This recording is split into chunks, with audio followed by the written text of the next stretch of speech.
Hi, Dave Smith with Police One. You know, and if we all could drive around on patrol in a vehicle like this one from the Armored Group, I tell you, we probably wouldn't need to worry a lot about evasive driving techniques. The problem is you're not going to operate a vehicle like this, and if you do, it's going to be in a very specific, narrow mode. And what I want you to think about for a minute is evasive driving. When do you want to evade? When do you want to be prepared to evade? And frankly, the truth is you always want to be ready to operate your vehicle to seek an escape route, a way out of danger. And sometimes, of course, danger is going to be unavoidable. You just have to take the hit. But let's take an example right now. Let's take an in-car camera. Let's go to Bellevue, Nebraska, and watch an officer driving down the road.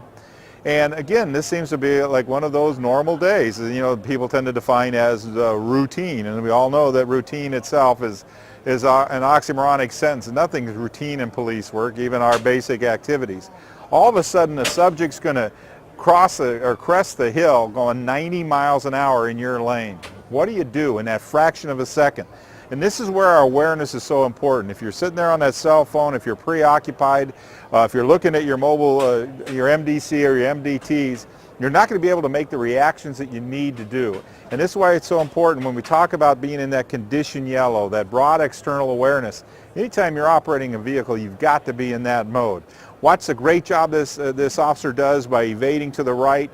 Yes, he's in a minor accident, but nobody's injured in this. And this is when it's so important to have that awareness, be ready to make that evasive response. Now, one exception people talk about a lot, and I want to talk to you for a second about, is animals. And again, I've heard everything from if you're going to hit a deer, accelerate. Others say just don't swerve to avoid.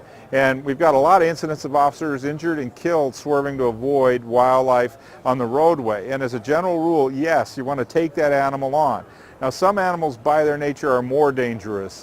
Horses, for instance, are so much taller they tend to roll up into the vehicle.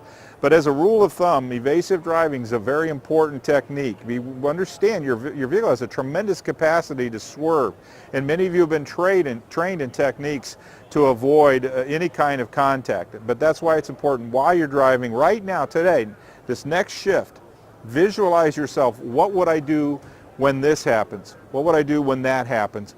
Practice. Think about if you were that officer in Nebraska and all of a sudden that vehicle 90 miles an hour comes barreling over the hill. Where are you going to go? What are you going to do? How are you going to react? That visualization, you've already seen an officer handle it effectively, so now you have a model of performance.